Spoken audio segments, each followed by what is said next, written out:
but we're kind of mutually protected by this little hill crest. So nothing actually happens. But I think he quite intelligently maybe just waits for my guys to fire and then moves up. But these guys do get their volley off. These guys are not in the best position. That shrapnel shot working again. It's also been working at magic over there. Plenty of casualties. Oh, so many. He moves his dragoons up, and they can fire in the saddle, so he tries to pop a volley off onto my rifleman.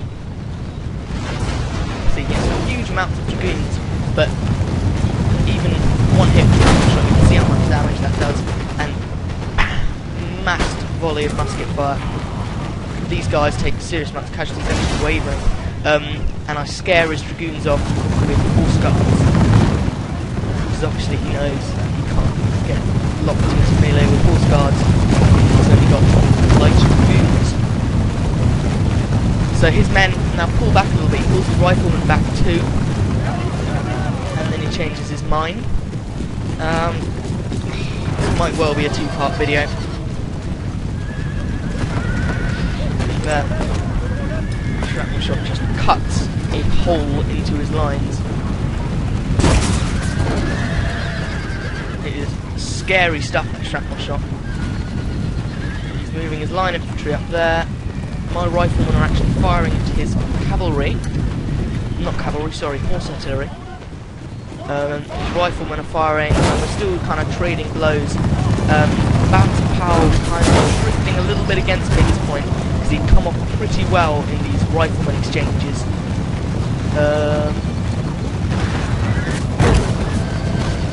But I still keep taking a pretty big toll on his dragoons. They can just pop off an enormous amount of carbine fire. And the horses, and it's about this time I think I'll start moving forward. I pull my riflemen back behind my lines, because these dragoons, obviously they can fire in the saddle, but they don't have any they don't have a high range. So now I'm ensuring that if they're going to fight me, they're going to have to fight my line infantry. Although now they are picking on my line infantry with riflemen. So his dragoons are pulled back, and you can see the amount of destruction that my shrapnel shot has caused.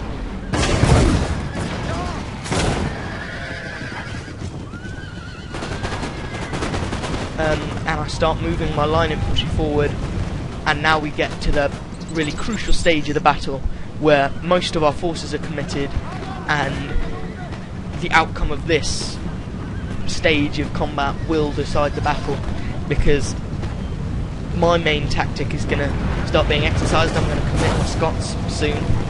Obviously I'm going to try and slow them up. So he charged his horse artillery in. I'm not sure what he was trying to do. Perhaps he was just trying to stop my troops from firing for a little bit, but they start running. Well, they actually killed them, and the other one starts running. Shrapnel shot still working nicely. He gets a huge amount of fire off there from his dragoons. He uses them very well, and I only get a little bit of fire off from the Swiss infantry. There's less than half of them left. They are taking a fair bit of heat. I've still got my Scots in reserve. I've still got this unit of line infantry in reserve. I was intending to kind of plug the gap. But I am now trading blows with his riflemen. The balance of power, pretty much even, maybe a little bit against me. But at this point, I commit myself. There are my Scots, they're running in. And my horse guards are doing the same.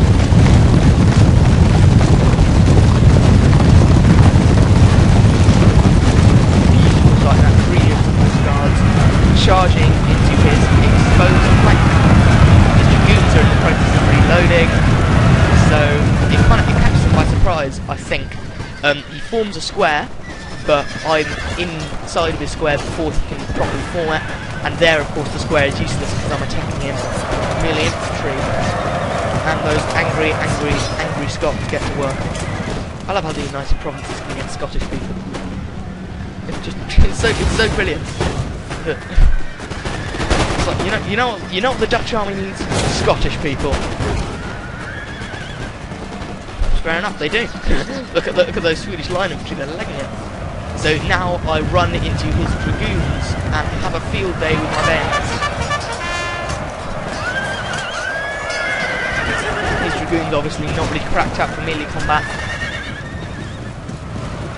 Here against his Horse Guards or Scots.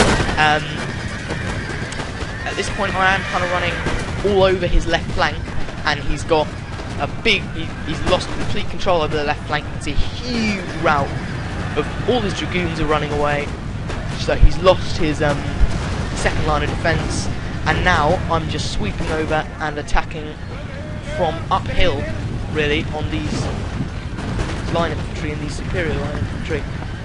So the advantage is massively with me. I attacked at a really great time. I committed myself not too early, but not too late. So I smashed through his left flank, and now he's pretty much guaranteed to have lost this, because these riflemen can't stand up to me in a melee. He forms squares, but he forms them quite early, and I see, and I just think, alright, that's fine, I won't attack with my cavalry then. I'll just fire at him with my good old Holland Guard. My Holland Guard took a huge beating, as did my Swiss infantry, but their sole purpose was to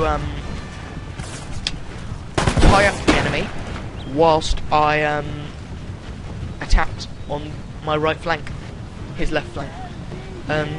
That's what they did. They held the line admirably, inflicted a fair few casualties on the enemy, but most importantly didn't run away. I've got my Scots here firing at will, I don't know who at, but at this point it didn't really matter that I wasn't controlling my units too carefully. Turn around here to give fire at these line infantry units. Those are his only 2 units left on the field, really. This probably won't even be a 2-part video. It's a lot quicker than I remembered. But the battle was kind of in 3 clear stages. Well, 4 really. There was the first, which was him moving into position, me moving into position. Then there was the kind of face-off where my artillery pounded him a little bit, and then his riflemen tried to move up. And then there was the sort of the main clash where our lines traded musket fire on my Scots and cavalry charged in on his left flank, and then there was the kind of clean-up where I just swamped his remaining troops. There we go. It was, I mean, you look at that, it looks pretty decisive, but it wasn't for a lot of it. For a lot of the match, the balance of power was kind of edging a bit against me, and I thought, blimey, I've got to do something. And eventually my gamble really paid off, because I don't think he'd seen it coming, and I was able to just punch through 1 unit of his lines, really kind of a Schwerpunkt, and then